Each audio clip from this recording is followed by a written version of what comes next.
కొంతమంది భార్యాభర్తల్లో భర్త చెడుదారిలో పోయినప్పుడు భార్య చెప్పి చెప్పి విసిగిపోయి ఉంటుందండి.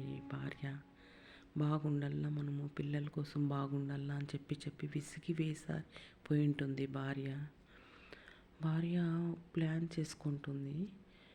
పిల్లల కోసము వేరే దేశంకో లేకపోతే ఇంకెక్కడన్నా ధర్మబద్ధంగా బతకల్లా అనుకుంటుందండి భార్య.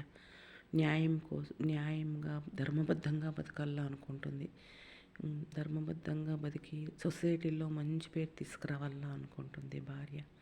బాగా సంపాదిస్తూ ఉంటుంది భార్య. ఎంతన్నా కానీ భర్త కదండి.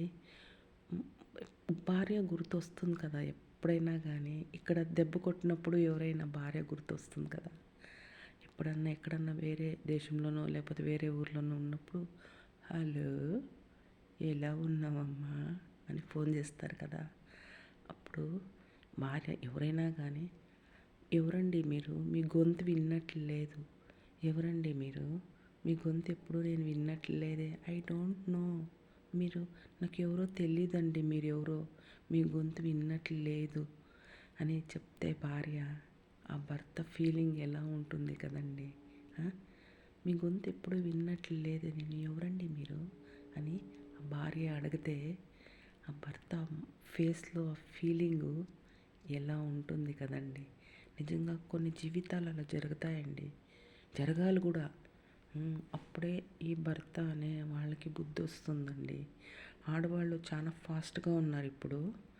ఆడవాళ్ళు ఫాస్ట్గా నిర్ణయాలు తీసుకుంటారు. ఇప్పుడు చాలా కాలం ఫాస్ట్గా ఉంటుందండి. ఇప్పుడు ఒకే నిర్ణయం మీద ఉండరు. ముందు కాలం మాదిరి ఎవరు మూర్ఖులు ఉండరండి.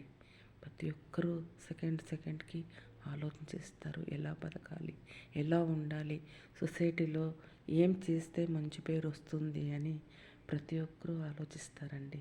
నిజంగానే నల్లగా ఉండి తెల్లగా ఉండి ఎలానా ఉండి భార్యనే కదండి. బాగా చూసుకొని భార్యకంటూ విలువ అనేది ఇవ్వాలి. ఎవరన్నా భార్య భర్తకు విలువ ఇవ్వాలా, భర్త భార్యకి విలువ ఇచ్చినప్పుడే ఆ విలువలు పెరుగుతాయి, మన ఫ్యామిలీ బాగుంటుంది అని నా ఫిలాసఫీ అండి అది. అంతేగాని